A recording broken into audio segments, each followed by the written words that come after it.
হাজোৰ গেৰুৱাত শ্ৰম সংহিতা বাতিল কৰা আৰু ৰাজহুৱা সংগীত ব্যক্তিকৰণ বন্ধ কৰাৰ দাবীত চিটুৰ সাধাৰণ ধৰ্মঘট। কেন্দ্ৰীয় ট্ৰেড ইউনিয়ন কৰ্মচাৰী ফেডাৰেশ্যন আৰু সংযুক্ত কৃষক মৰ্চাৰ আহ্বানত সাধাৰণ ধৰ্মঘট কাৰ্যসূচী হাজোৰ গেৰুৱাত CITUৱে পালন কৰে। ৰাজ্যৰ সম্পদ ব্যক্তিগতকৰণ বন্ধ কৰক, নিৰ্মাণ শ্ৰমিকৰ ন্যূনতম মজুৰি আদায় দিয়ক, নিৰ্মাণ শ্ৰমিক কল্যাণ বৰ্ড ৰক্ষা কৰক আদিৰ দাবীৰে ভিত্তিত সাধাৰণ ধৰ্মঘট পালন কৰে। এই ধৰ্মঘট কাৰ্যসূচীত চিটুৰ কামৰূপ জিলা কমিটিৰ সভাপতি নৰেশ্বৰ পাটোৱাৰী, আব্দুল ৱাছিলকে ধৰি চিটুৰ দলীয় নেতাকৰ্মীসকল উপস্থিত থাকে।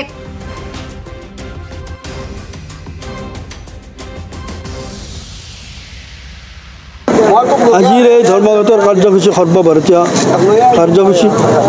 এই কাৰ্যসূচীৰ মূল দাবী হ'ল বৰ্তমান কেন্দ্ৰৰ বিজেপি চৰকাৰে আৰু ৰাজ্য চৰকাৰসমূহে আমাৰ দেশৰ যিবিলাক ৰাজহুৱা সম্পদ আছে এই সকলোবিলাক তেওঁলোকে পানীৰ দৰত একচেটিয়া পুঁজিপতি আৰু বহুজাতিক কোম্পানীবিলাকৰ হাতত বিক্ৰী কৰি দিবলৈ তেওঁলোকে নীতি গ্ৰহণ কৰিছে। ইতিমধ্যে এই প্ৰক্ৰিয়া তেওঁলোকে আৰম্ভ কৰিছে। তাৰ উপৰি তেওঁলোকে বৰ্তমান আমাৰ দেশত যিবিলাক শ্ৰমিক কল্যাণ আইন আছে, শ্ৰমিকৰ সুৰক্ষাৰ কাৰণে আইন আছে, এই সকলো আইন সংশোধন কৰি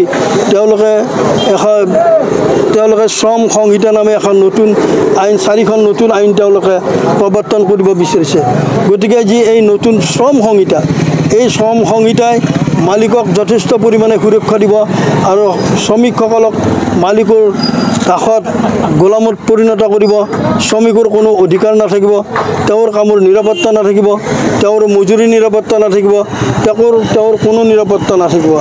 আজি আমাৰ নিৰ্মাণ শ্ৰমিকসকলৰ যি বকেয়া পাবলগীয়া ধন, যি হিতলাভসমূহ এতিয়ালৈকে আদায় দিয়া নাই।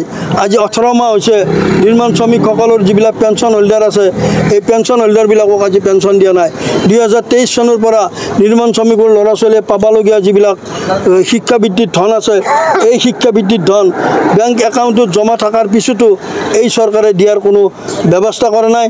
তাৰ লগে লগে এই চৰকাৰে কৃষকৰ ওপৰত সাংঘাতিকভাৱে আক্ৰমণ নমাই আনিছে। তেওঁলোকে বজাৰত ভেজাল বিধান, 2 নম্বৰী বিধান বিক্ৰী হৈ আছে। এই বিধানৰ পৰা ফচল উৎপাদন নহয়, এই বিধানৰ পৰা ধান উৎপাদন নহয়, এই বিধানৰ পৰা পতান উৎপাদন হয়। তাৰ প্ৰমাণ হ'ল আমাৰ হাজোৰ পশ্চিমাঞ্চল, একাডি, বুল্লুত, মুকালমুৱা আদি চোৰাবৰী এই অঞ্চলত কেনেকৈ ধানৰ পৰা পতন হয়, কৃষকসকল কেনেকৈ ক্ষতিগ্ৰস্ত হৈছে, এই কথা ইতিমধ্যে আপোনালোকে খবৰ পাইছে। গতিকে আমি দাবী উত্থাপন কৰিছোঁ যে কলা ব্যৱসায়ৰ যি বীজৰ যি ব্যৱসায় চলি আছে, এই কলা ব্যৱসায় বন্ধ হ'ব লাগে। আৰু সাৰৰ যি কলা ব্যৱসায় চলি আছে, 266 টকাৰ সাৰ তেওঁলোকে 600 টকাত বিক্ৰী কৰি আছে বজাৰত কৃষকৰ ওচৰত। 800 টকাৰ সাৰ তেওঁলোকে কৃষকৰ ওচৰত 1600 টকাত বিক্ৰী কৰি আছে।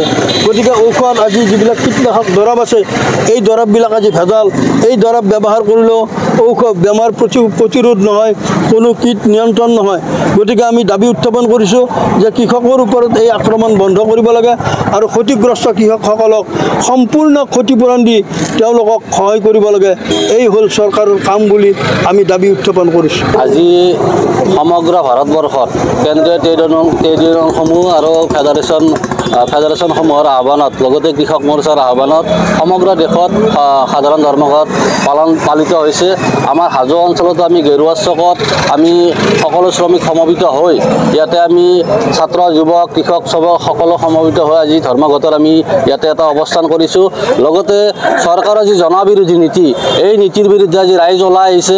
আজি বন্ধ, সৰ্বাত্মক বন্ধ এটা হৈছে। আমি ধাৰণা কৰিছোঁ যে হাজো অঞ্চলতো এই বন্ধৰ প্ৰভাৱ পৰিছে আৰু আমি ইয়াতে প্ৰায় 2 ঘণ্টা ধৰি আমি অৱস্থান কৰি আছোঁ আৰু কিছু সময়ৰ কাৰণে আমি অৱস্থান কৰিম। এই চৰকাৰৰ জনবিৰোধী নীতিৰ বিৰুদ্ধে আমি আন্দোলন সংগ্ৰাম আগুৱাই নিম।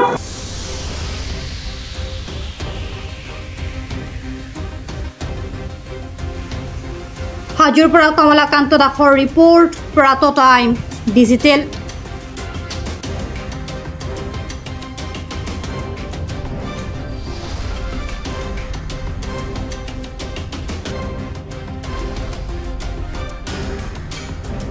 অসমৰ সংবাদ জগতখনৰ বাবে এক সুখৰ খবৰ। আপোচবিহীন ৰাইজৰ কণ্ঠ সাপ্তাহিক কবচ পুনৰ এবাৰ অসমৰ ৰাইজৰ মাজলৈ।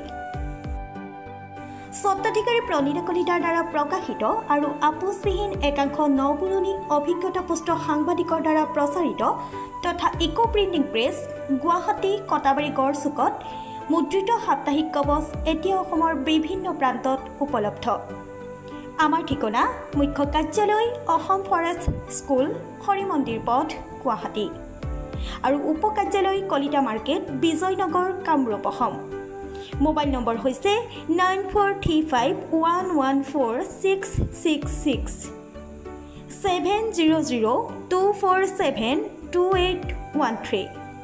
আমাৰ ইমেইল আইডি হৈছে kobos2025@gmail.com।